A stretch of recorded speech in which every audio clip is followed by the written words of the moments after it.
The mahogany desk in my downtown Chicago office had seen better days, much like my career as a private investigator. 20 years of chasing down cheating spouses and insurance fraudsters had left me with a cynical outlook and a drinking habit I was trying to kick. But when Harrison Wells walked through my door that April morning, I knew this case would be different. The way he carried himself, straight-backed, impeccably dressed in a suit that cost more than my monthly rent, screamed old money and deep trouble. "Mr. Leonard," he said, lowering himself into the worn leather chair across from me. "I find myself in need of your particular expertise." His voice carried that peculiar mix of authority and desperation I'd come to recognize in clients who'd lost control of their carefully managed lives.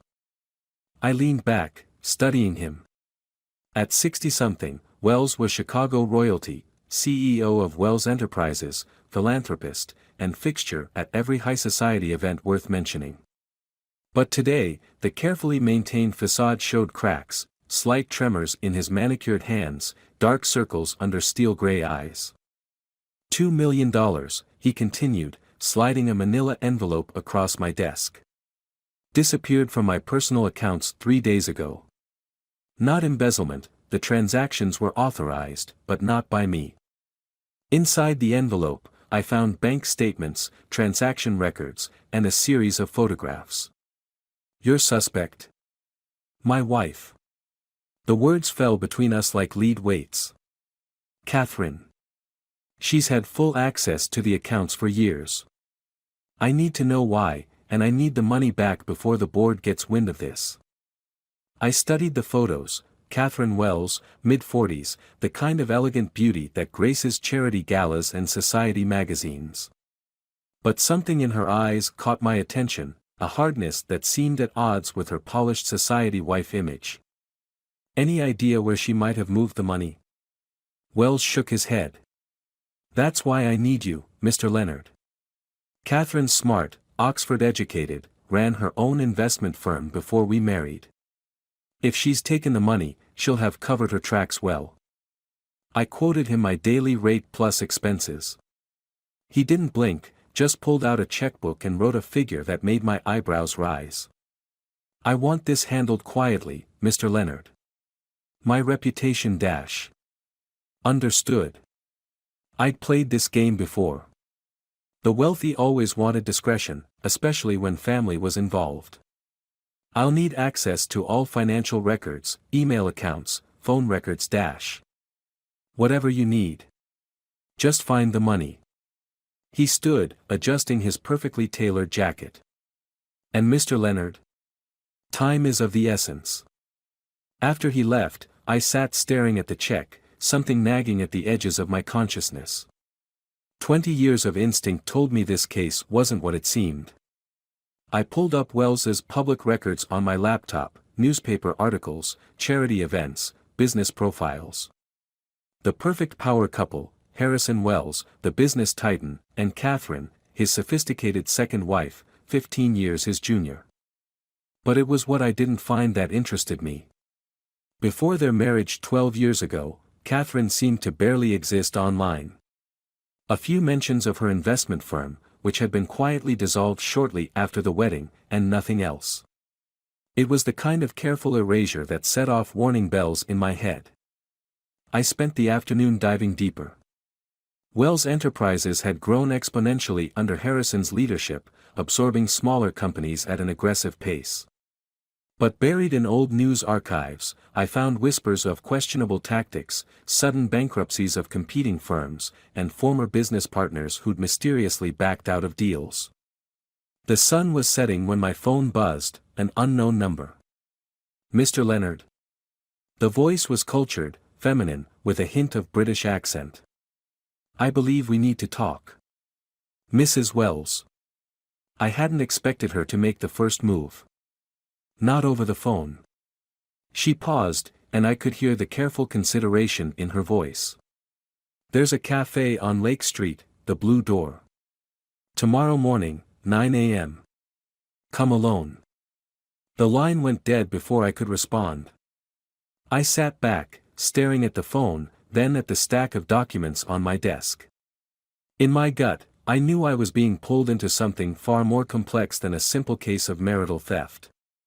The question was, how deep did this rabbit hole go, and what would I find at the bottom? I poured myself a finger of bourbon, just one, old habits die hard, and watched Chicago's lights flicker to life outside my window. Tomorrow, I'd meet Catherine Wells and start unraveling this thread. But something told me I wouldn't like what I found at the end of it. In this city, money and power were a dangerous combination, and secrets had a way of turning deadly when exposed to the light. The bourbon burned going down, and I made a silent promise to myself, whatever game the Wellses were playing, I'd find the truth. Even if it cost me everything. The Blue Door Cafe sat wedged between gleaming skyscrapers, a remnant of old Chicago refusing to surrender to steel and glass. I arrived early, choosing a corner table where I could watch both the entrance and the street. Each passing minute felt weighted with anticipation, like the charged air before a storm breaks. Catherine Wells entered precisely at 9, and the cafe's ambient chatter dropped several decibels. She moved with the kind of grace that drew attention without seeking it, her designer outfit a subtle armor of soft grays and blacks. But it was her eyes that caught me, sharp, evaluating, carrying none of the pampered vacancy I'd expected from a society wife. "Mr. Leonard." She slid into the seat across from me, setting down an expensive leather portfolio. "Thank you for meeting me." I studied her face, searching for signs of desperation or guilt. Instead, I found something far more intriguing, calculated determination. "You've put me in an interesting position, Mrs. Wells. Your husband hired me to find his missing money. The money isn't missing." Her voice carried a steel edge beneath its cultured tones. "It's exactly where it needs to be." She opened the portfolio, removing a USB drive and a stack of documents. "Before we continue, I need to know something. Are you the kind of man who honors his contract above all else, Mr. Leonard, or the kind who recognizes when justice requires a different path?" The question hung between us, heavy with implications. "I'm the kind who needs all the facts before making that call." A ghost of a smile crossed her lips. "Fair enough." She pushed the USB drive across the table. "This contains evidence of my husband's true business operations. The legitimate ventures are just the surface. Beneath that." She paused, something raw flickering across her features. "Harrison has built an empire on destroying lives.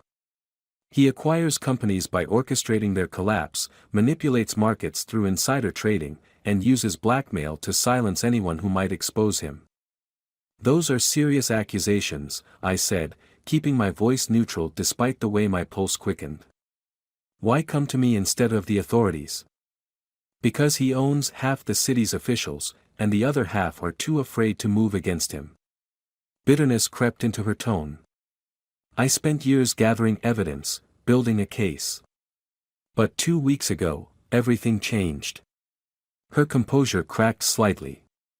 "He's using our daughter, Emma." The revelation hit me like a physical blow. In all my research, I hadn't found any mention of a daughter. Catherine's hands trembled slightly as she continued. "Emma's 22, finishing her degree at Northwestern. Harrison discovered she's been investigating him independently. She found documents I thought I'd hidden better." Catherine's knuckles whitened around her coffee cup. "He threatened to destroy her future, to make sure she'd never work in this city again.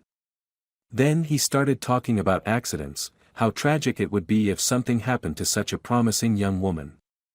My stomach turned. I'd seen enough family wealth disputes to recognize the poison that money and power could inject into blood ties. The 2 million. Insurance. Her eyes met mine, unflinching. "And protection. I've moved it where he can't touch it, set up resources for Emma if things go wrong. But I need time to finish what I started, to expose everything." I leaned back, mind racing through implications and consequences. "You realize you're asking me to betray my client. I'm asking you to help prevent more victims." The USB drive contains proof of at least 3 suicides directly linked to Harrison's takeovers. Families ruined, lives destroyed, all so he could add a few more millions to his billions. She reached across the table, her fingertips barely brushing my hand. You've seen enough of his world to know I'm telling the truth. Help me bring him down. The weight of the decision pressed against my chest. Years of professional detachment warred with the burning certainty that she was right. I'd seen the patterns in my research, the too convenient failures of Wells's competitors, the whispered rumors that never quite made it to print. If I help you, I said slowly, we do this my way. No shortcuts, no assumptions. I verify everything independently. Relief softened her features momentarily before the mask of control returned. Agreed. But we need to move carefully. Harrison's network of informants dash. The cafe's door chimed. Catherine's words cut off as a man in an expensive suit entered, scanning the room with too casual interest. I recognized him from my research, Marcus Chen, Wells's head of security. We're being watched, I murmured, keeping my expression neutral. Has been since you walked in. Catherine didn't flinch, but I saw fear flash behind her eyes. Harrison's suspicious. He's having Emma followed too. She stood smoothly, gathering her things. I'll contact you again. Be careful who you trust, Mr. Leonard. In Harrison's world, everyone has a price. I watched her leave, the USB drive burning a hole in my pocket. Outside, Chicago's morning traffic flowed endlessly, thousands of lives intersecting and diverging, each carrying their own secrets and lies. I just volunteered to step into a snake pit, and the consequences could destroy my career, or worse. But as I replayed Catherine's words, I knew I'd made the only choice I could live with. Sometimes, doing the right thing meant walking straight into the fire. I just hoped I'd recognize the moment when justice turned to ashes. The USB drive sat on my desk like a loaded gun, its presence poisoning the air of my office with possibilities I wasn't sure I wanted to confront. Night had fallen over Chicago, transforming the city into a maze of shadows and artificial light that matched my fractured state of mind. I'd spent the day diving deep into Harrison Wells's empire, and each revelation felt like another weight crushing my chest. The evidence was devastating in its thoroughness. Catherine hadn't exaggerated, if anything, she'd understated the scope of Wells's corruption. Email threads revealed coordinated campaigns to destroy competing businesses. Financial records showed money flowing through a labyrinth of shell companies, each transaction another strand in a web of calculated destruction. But it was the personal correspondence that truly turned my stomach, casual discussions about leveraging personal tragedies, exploiting vulnerabilities, destroying lives with the detached precision of a surgeon wielding a scalpel. I poured myself a drink, my third of the night, and watched ice cubes crack in the amber liquid. The irony wasn't lost on me. Here I was, breaking my own rules about clarity and professional distance, all because I couldn't shake the haunting echo of Catherine's words about her daughter. The game had changed, morphing from a simple investigation into something that threatened to consume everything I'd built over 2 decades. My phone buzzed, a text from an unknown number, corner of Wabash and Lake. 30 minutes. Come alone. Below it, a photo of a young woman I recognized from my research as Emma Wells, caught in a candid moment leaving her university library. The implicit threat was clear enough. The city streets felt different as I drove, each familiar corner harboring new potential dangers. I'd worked enough cases to know when I was being pulled into something bigger than myself, but this time felt different. This wasn't just about money or power, it was about the corrosive nature of wealth itself, how it could turn fathers against daughters, twist love into a weapon. Emma Wells was waiting in the shadow of an abandoned storefront, her posture a strange mirror of her mother's controlled poise. But where Catherine projected calculated strength, Emma radiated raw determination tinged with fear. Mr. Leonard. Her voice carried the same cultured accent as her mother's, but rougher, less controlled. Thank you for coming. We don't have much time. Your mother told me about the threat. Did she tell you why? Emma's laugh held no humor. About how I spent the last year building a case against my own father. How I watched him systematically destroy people's lives while playing the role of benevolent patriarch. Her hands shook as she pulled documents from her bag. These are copies of internal memos I managed to access. They detail how he orchestrated the accident that killed Michael Chen's family. The name hit me like a physical blow.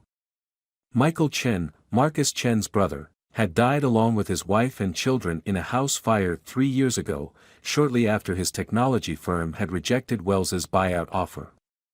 The official investigation ruled it faulty wiring. My father made sure Marcus knew the truth, Emma continued, her voice tight with controlled rage. It was a message: loyalty would be rewarded, resistance would be punished. Marcus has been his attack dog ever since. I studied her face in the dim light, seeing echoes of both her parents, Catherine's steel core wrapped in Harrison's dangerous intensity. Why are you showing me this? Because my mother's plan won't work. Emma's eyes met mine, burning with a conviction that made her look older than her years. She thinks she can bring him down legally, expose everything through proper channels. But his influence runs too deep. The only way to stop him is to destroy his reputation first, make him toxic before he can silence the truth. The weight of what she was suggesting settled over me like a shroud. That's a dangerous game. My whole life is already a dangerous game. Her bitter smile reminded me of Catherine's. I've compiled evidence of his dealings with certain political figures, arrangements that would destroy everyone involved if they came to light. But I need someone on the outside, someone he won't expect, to help position the information. A car engine growled somewhere nearby, making Emma tense. Think about it, Mr. Leonard. But don't take too long. My father's patience isn't infinite, and dash. The screech of tires cut her off. A black SUV rounded the corner, high beams blazing. Emma shoved a sealed envelope into my hands. Whatever you decide, don't trust anyone completely. Not even my mother. She melted into the shadows of a side street as the SUV slowed, Marcus Chen's distinctive silhouette visible behind the wheel. I made a show of checking my phone, playing the part of someone taking a work call, until the vehicle passed. Back in my car, I sat with the engine off, turning Emma's envelope over in my hands. The neon signs of late-night Chicago painted everything in harsh reds and blues, like warning lights at a crime scene. I'd stepped into a battlefield between father, mother, and daughter, each fighting their own version of justice with weapons forged from shared betrayals. The smart play would be to walk away, return Wells's retainer, and forget I'd ever heard of this family's toxic legacy. But as I traced the outline of the envelope, I knew that option had disappeared the moment I'd seen the evidence of Wells's true nature. The question now wasn't whether to act, but whose version of justice I could trust, and whether any of us would survive the fallout. The truth has weight. I felt it pressing against my chest as I sat in my darkened office, surrounded by the evidence of Harrison Wells's crime spread across my desk like tarot cards foretelling doom. Each document, every damning email thread and bank statement, added another stone to the burden I'd chosen to carry. The bourbon in my glass caught the city lights filtering through my window, amber liquid turning blood red in Chicago's neon glow. The past week had transformed me from investigator to conspirator. I'd traced money trails through offshore accounts, interviewed former employees who spoke in whispers and fearful glances, pieced together the architecture of Wells's empire of destruction. But it wasn't just evidence I was accumulating, it was guilt, complicity, the crushing awareness that every step deeper into this maze pulled me further from any chance of redemption. My phone buzzed. Harrison Wells's name on the screen sent a jolt of adrenaline through my system. I'd been feeding him carefully crafted half-truths, playing the role of the diligent investigator while secretly building the case that could destroy him. Each conversation was a tightrope walk over an abyss of consequences. Leonard. His voice carried the casual authority of a man accustomed to unquestioning obedience. I trust you have progress to report. I stared at the photos spread before me, documentation of the Chen family tragedy that Emma had provided. 3 smiling faces forever frozen in a moment before their world erupted in manufactured flames. I've traced some interesting patterns in Catherine's financial movements. But there are complications. Complications? The word carried a subtle shift in tone that made my skin crawl. I don't pay you to find complications, Leonard. I pay you to find solutions. Understanding the full scope of the situation takes time. Catherine's actions suggest dash. Let me be clear. Wells's interruption sliced through my careful deflection. Time is a luxury we no longer have. The board meeting is in 3 days. Either you deliver what I need, or our arrangement ends, along with your career in this city. The threat hung in the air like smoke after his call ended. I reached for my bourbon, then stopped, remembering how many of Wells's victims had sought refuge in similar bottles. The night pressed against my windows, a void filled with choices and consequences. My laptop chimed, an encrypted message from Catherine. The file she'd attached contained audio recordings, Wells discussing the systematic destruction of a family-owned manufacturing company that had refused his takeover bid. His voice was calm, almost gentle, as he detailed how to exploit the owner's gambling addiction, manipulate suppliers, and ultimately force a bankruptcy that would leave 3 generations destitute. The recordings were damning, but using them meant crossing a line I'd spent my career respecting. 20 years of building a reputation for discretion and professional integrity, all balanced against the weight of lives destroyed by Wells's calculated cruelty. A soft knock at my door shattered my contemplation.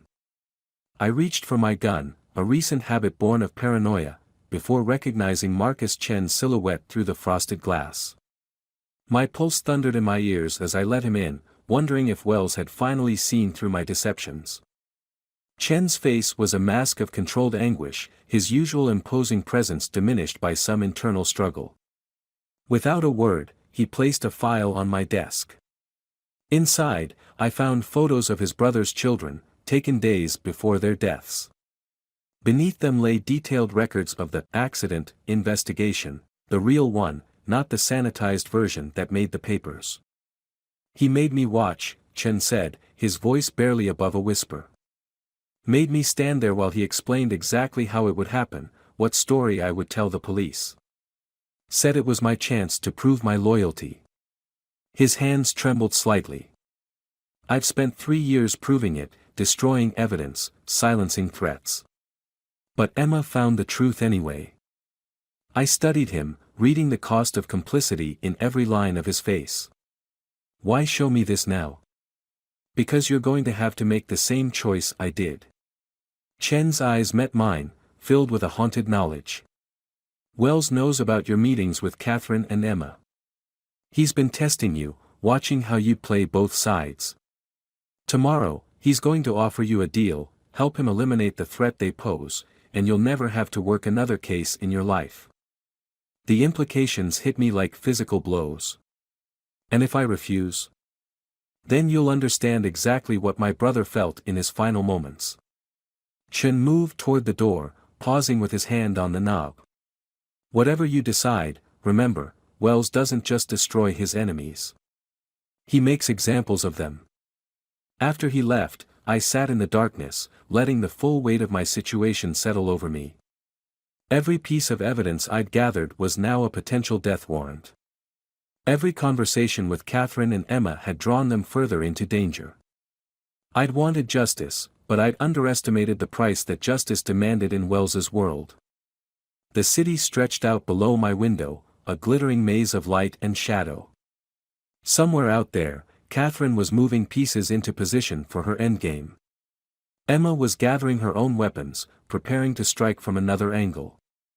And I sat at the center of their intersecting plans, holding enough evidence to destroy an empire but unsure if the truth was worth the blood it would surely cost. My phone lit up again, Emma's number. The message was simple: tomorrow. Noon. Navy Pier. Time to decide whose side you're really on. I poured my untouched bourbon down the sink, watching the liquid swirl away like all my certainties about right and wrong. Tomorrow would force a choice between professional suicide and moral damnation. The question was no longer whether I could survive with my integrity intact, but whether any of us would survive at all. Navy Pier stretched before me like a skeletal finger pointing accusingly into Lake Michigan's steel-gray waters. The winter wind carried ice crystals that stung my face, nature's own reminder that pain comes to those who dare to stand exposed.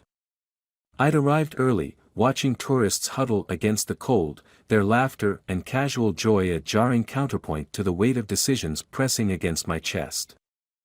The evidence I'd gathered over the past weeks lay secured in 3 separate locations, each piece a potential detonator in the powder keg I'd helped construct.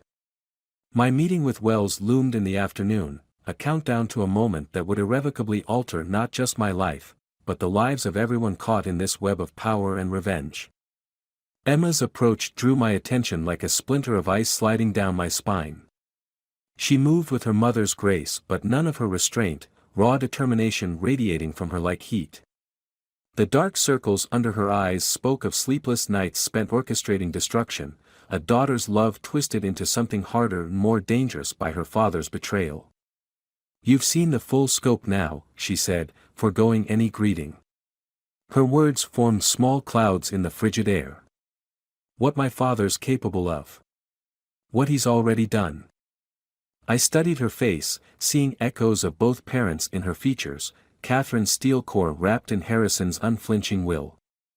"Chen came to see me last night." Marcus. The name fell from her lips like a curse. Father's perfect example of what loyalty bought with blood looks like. She turned to face the lake, its surface as dark and turbulent as her expression. "Did he tell you about watching his brother's house burn?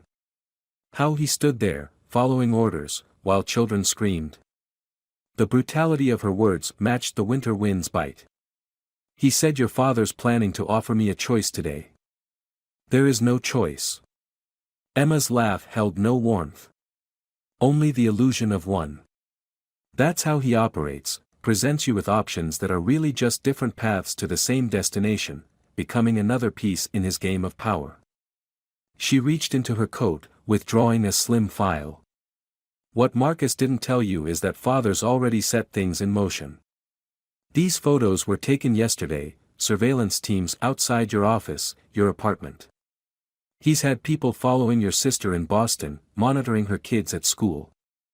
The revelation hit me like a physical blow, transforming abstract threat into visceral reality.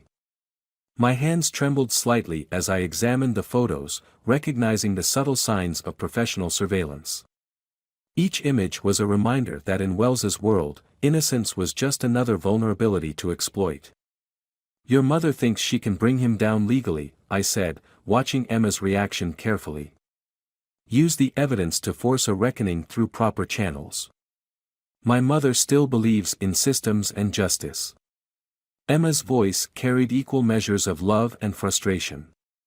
"She doesn't understand that father owns the systems, that justice is just another commodity he's bought and corrupted. The only language he understands is power, the threat of losing everything he's built." She turned to face me fully, her eyes carrying the same dangerous intensity I'd seen in Harrison Wells when he first walked into my office. "That's why we need to strike first. Release everything, the evidence of corruption, the political bribes, the arranged accidents. Not through legal channels, but through every media outlet and online platform simultaneously. Create a tsunami of scandal he can't control or contain. The collateral damage would be catastrophic," I warned. "Careers destroyed, lives ruined. Lives are already being ruined," she cut in. "Every day he operates, every deal he makes, leaves more destruction in its wake. How many more families have to burn while we worry about proper procedures?" The weight of 20 years of professional ethics pressed against my decision. I'd built my career on discretion and controlled revelation of truth. What Emma proposed was nuclear option, mutually assured destruction that would consume guilty and innocent alike. "Your father's meeting with me at 3, I said finally. offering one last chance to prove my loyalty. Emma nodded, unsurprised. By taking care of the threats to his empire, meaning Mother and me. She pulled out a phone, showing me an email chain. He's already laying the groundwork. Mother's mental health episodes, my drug problems, all carefully documented and ready to explain away whatever happens to us. The calculated cruelty of it tasted like copper in my mouth. A father preparing to destroy his own daughter, wrapping violence in a cloak of concerned parenthood. The ultimate perversion of family ties. I have everything ready, Emma continued, her voice taking on an almost feverish intensity. One phone call releases it all. We just need to time it perfectly, catch him in the meeting with you, when he's making his threats explicit. Record everything, add it to the evidence dump. Let the world see exactly who Harrison Wells really is. The pier had emptied around us, tourists driven away by the strengthening wind and darkening sky. We stood alone at the edge of the city, plotting the destruction of an empire built on broken lives and corrupted dreams. My phone vibrated, a message from Catherine warning of surveillance, coming hours too late. Another from my sister about a black car that had followed her children's school bus. The noose was tightening, options disappearing like snow in warm rain. Tick-tock, Mr. Leonard, Emma said softly. Time to decide what matters more, your professional reputation or preventing more families from ending up like the Chens. I looked out over the lake's churning waters, feeling the weight of lives past and future pressing against my decision. In a few hours, I would sit across from Harrison Wells and choose between becoming complicit in his crimes or triggering an avalanche of consequences I couldn't control. The wind carried the smell of approaching snow, nature's shroud preparing to cover whatever blood might be spilled before this day ended. I made my choice, understanding fully that like Marcus Chen, would spend the rest of my life measuring its cost in broken bodies and shattered dreams. The afternoon sun painted Harrison Wells's office in shades of amber and shadow, nature's own metaphor for the moral twilight I now inhabited. Every step across that expanse of imported marble had felt like crossing a Rubicon, each footfall marking another departure from the man I'd once believed myself to be. The evidence that would destroy him pressed against my chest, hidden in an inside pocket, a digital heart beating with terrible purpose. Wells sat enthroned behind his desk, Chicago's skyline creating a crown of glass and steel behind him. The smile he offered held all the warmth of a shark's greeting. Leonard. Right on time. He gestured to the chair across from him, a throned supplicant's seat. I trust you've had a productive week. I felt the weight of surveillance cameras tracking my movements, the hidden microphones drinking in every word. This room, like everything in Wells's world, was a carefully constructed stage for power plays and destruction. But today, the script would take an unexpected turn. Very productive. I kept my voice neutral, thinking of Emma's face at Navy Pier, of Catherine's quiet determination, of Marcus Chen's haunted eyes. I've uncovered everything. Everything. Wells leaned forward slightly, interest sharpening his features. Do enlighten me. The moment stretched between us like a tripwire. In that suspended breath, I saw the entirety of my life's trajectory, decades of building a reputation for discretion and professionalism, all sacrificed on the altar of necessary justice. The irony tasted like ashes on my tongue.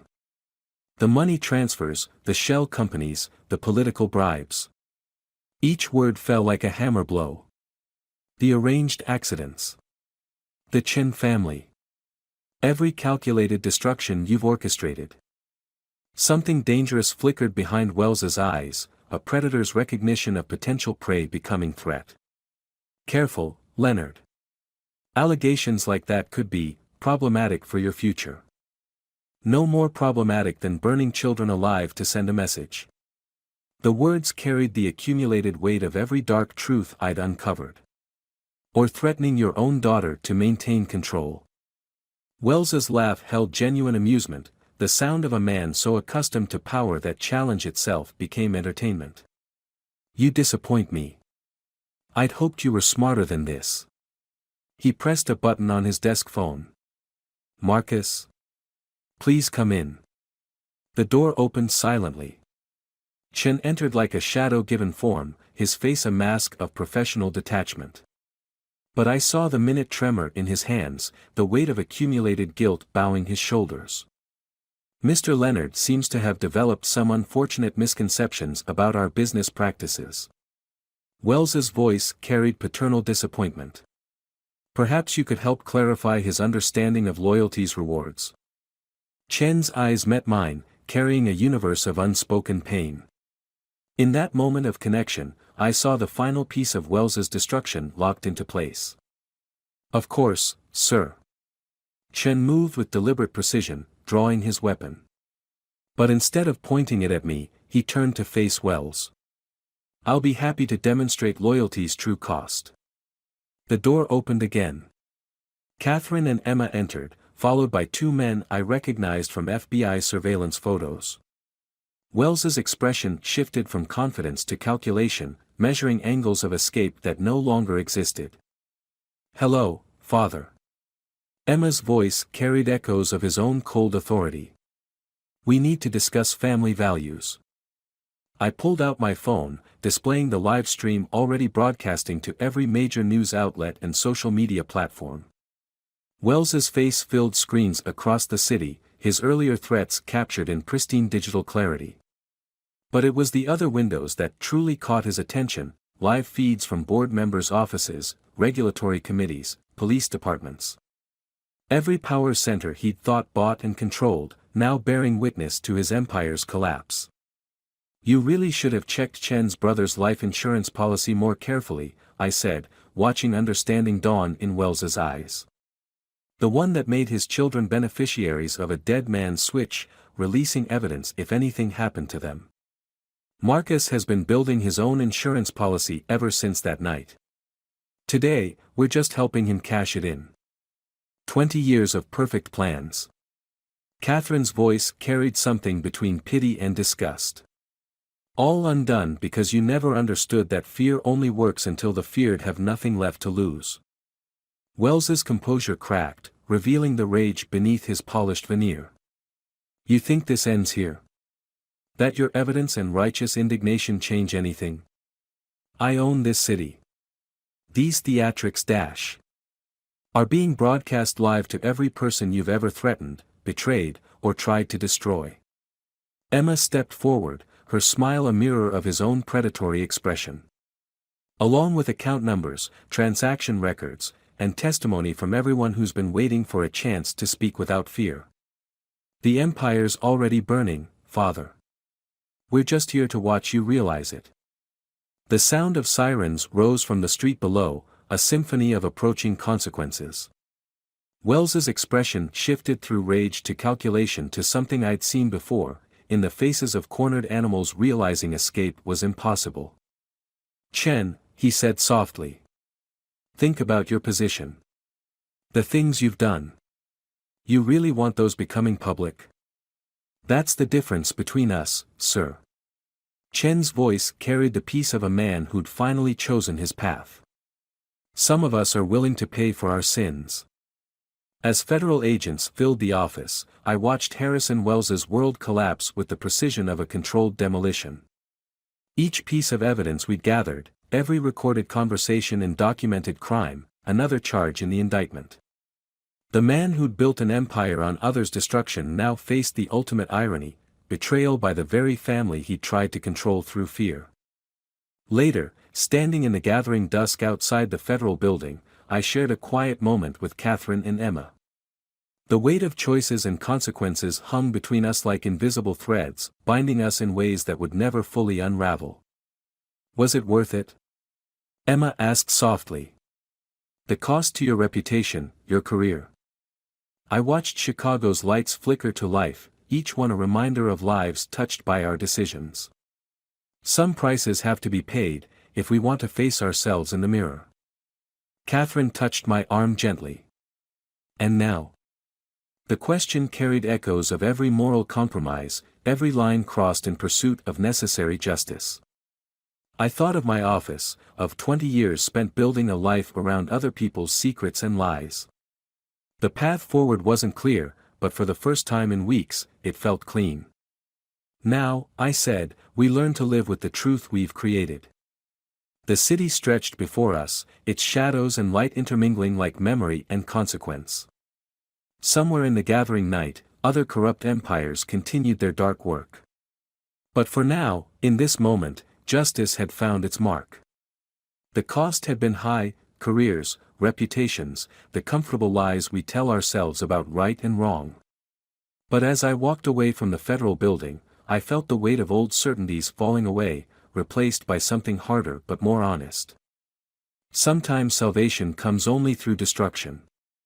Sometimes the truth demands we burn our own bridges to light the way forward. In the end, we're all just stories we tell ourselves about who we are and what we're willing to sacrifice for what we believe.